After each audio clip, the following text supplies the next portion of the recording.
My best friend Betty died in a traffic accident. When I was about to go to her funeral, "Don't you dare come," my friend Rosie told me. I couldn't understand why I shouldn't attend Betty's last farewell, so I went to the funeral anyway. There, I witnessed an incomprehensible scene. Undoubtedly, it was my husband Kenneth, sitting in the seat reserved for the family. And he was with a boy about 2 years old. What's going on? In a state of panic, I instantly grasped the situation. Silently, I offered flowers and glared at Kenneth in the family seat. Kenneth turned pale. "My name is Marley. I'm 38 years old, living with my same-aged husband Kenneth, our 13-year-old daughter Shirley, and our 10-year-old daughter Sandra. Our family relationship is excellent. We live harmoniously without major conflicts. Kenneth had been on a work assignment alone for the past 3 years. He adores our daughters, always wanting to talk to them whenever he calls. However, Shirley is in her rebellious phase and doesn't want to talk to him, which makes him feel lonely and complain. Sandra, on the other hand, is fond of Kenneth, which seems to be a relief. One day, I got a call from Rosie. "What? Betty's dead? You're kidding. She died instantly in a traffic accident. I can't believe it either. Betty had been my best friend since 10th grade. She was very cute and was popular with the opposite sex since high school. Knowing this, she used to change boyfriends frequently. Her only flaw was her messy relationships with men, but that was only until she was single. Now she's a mother and doing a great job. I couldn't accept the situation. Just last week she'd called me, happily sharing that her son had turned 2. And he started running. Hello, Marley? Are you okay? Sorry, so where's the funeral? It turned out to be near Kenneth's place of assignment. Perfect. I decided to stay at Kenneth's condo for a while and observe. I hung up with Rosie and called Kenneth. Hello?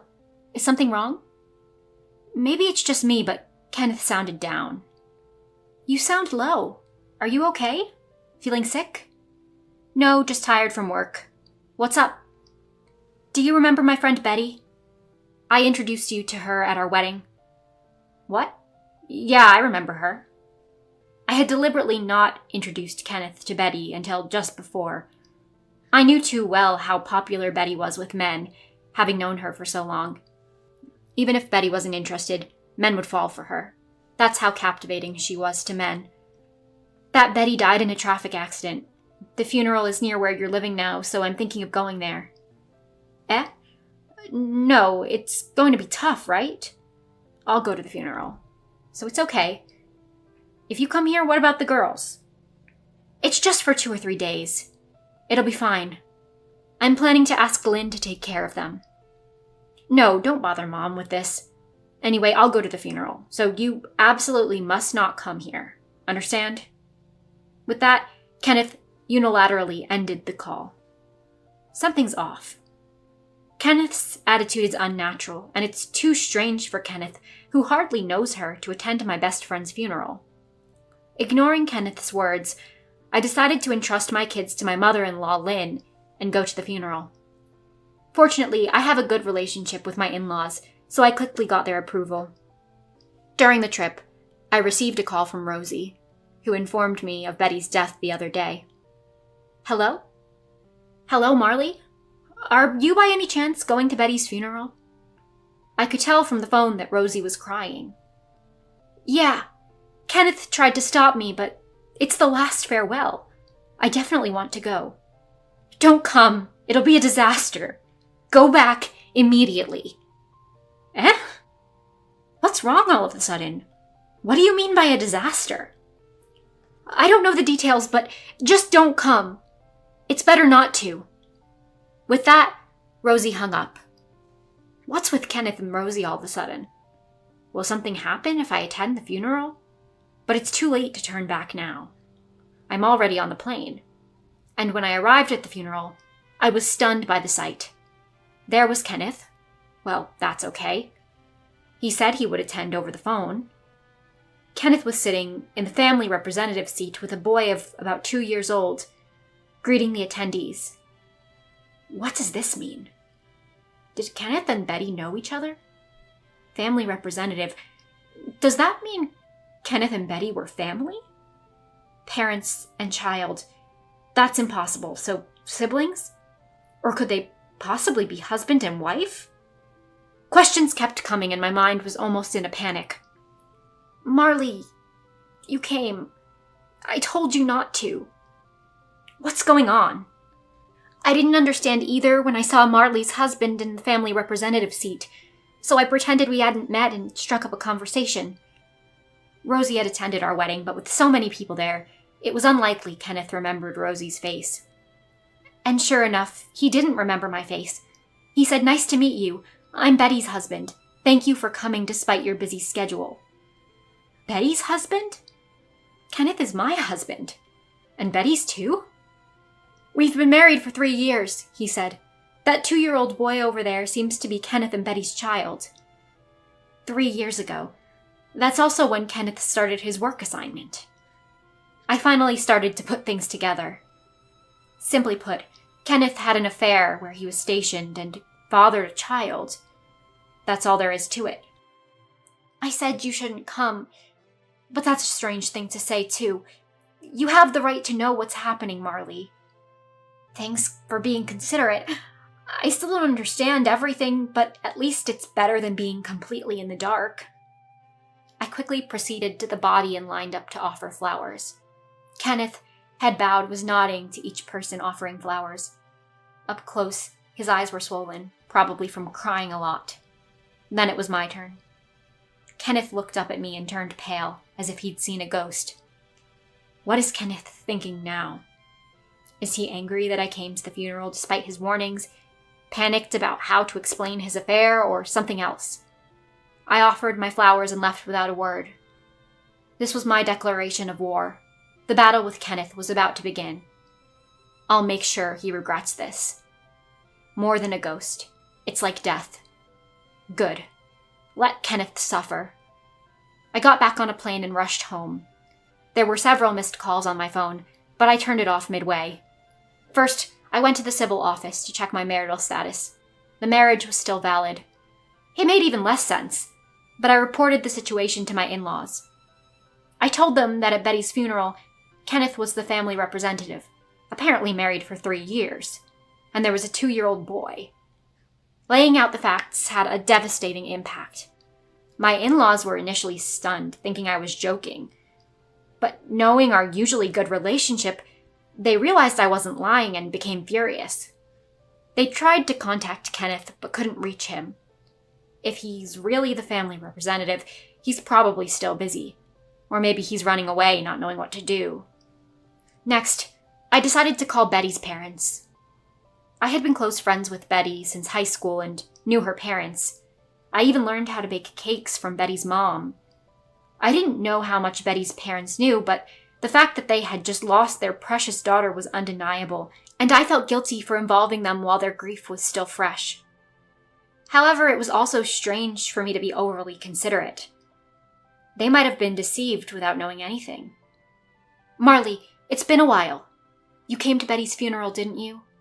I was in such a panic then. I couldn't even greet properly. Thank you for making time to come. She must be happy too. Despite feeling a pang in my heart, I quickly broached the main subject.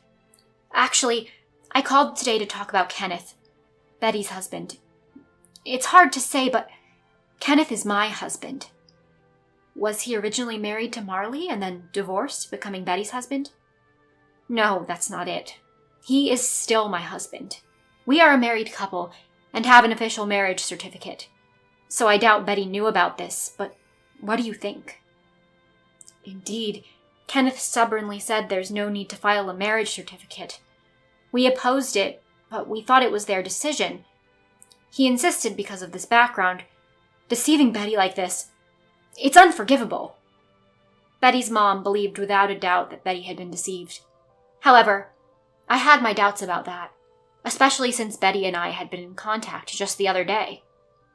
I can't forgive being deceived for so long either, but I've been unable to reach him no matter how much I try. Leave it to me. Now that it's come to this, we'll take responsibility and bring Kenneth to a meeting. With this, I successfully rallied support, and the day of the meeting arrived. Present were myself, Kenneth, Kenneth's parents, and Betty's parents. 6 people in total. Despite appearances suggesting I was surrounded by foes, in reality they were all on my side, except for Kenneth. Kenneth looked gaunt and haggard, worse than at the funeral. Of course, he must have been sad then, being seen as the husband who lost his beloved wife and receiving many kind words.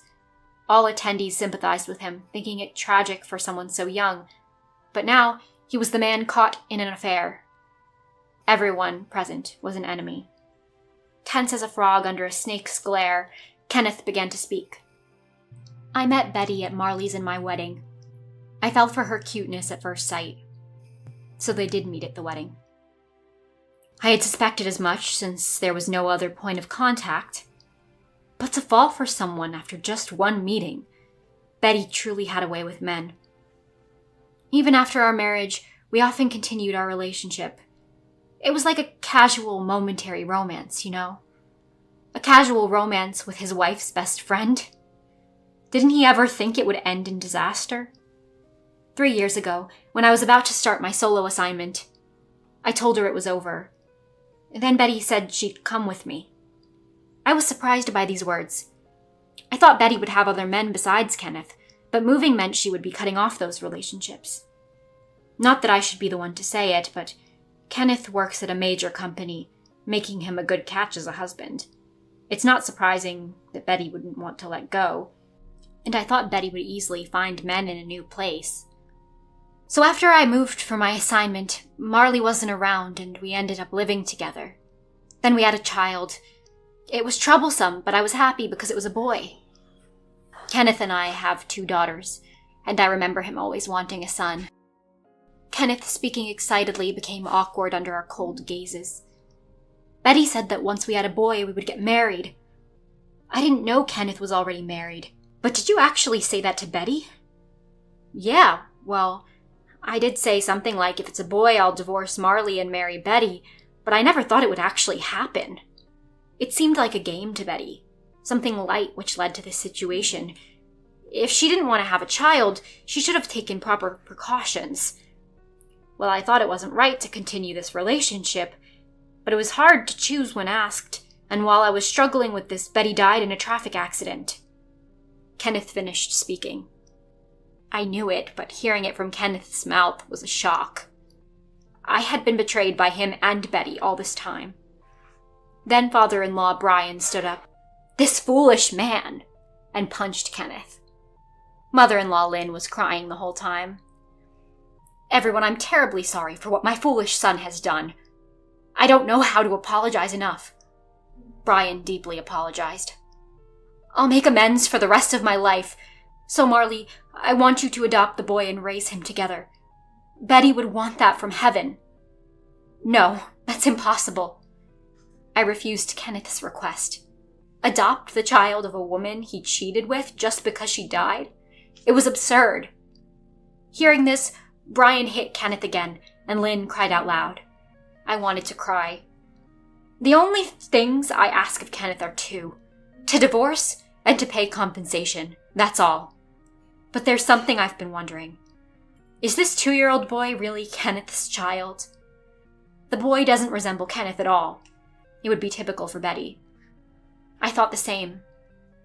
It's embarrassing, but Betty was careless with men, so it's a natural question. Kenneth was speechless. In his mind, he probably imagined me agreeing to adopt the boy, thinking we'd overcome everything and move forward together. But the reality is divorce and compensation, and the possibility that that boy isn't his child. It's no wonder he wants to escape reality.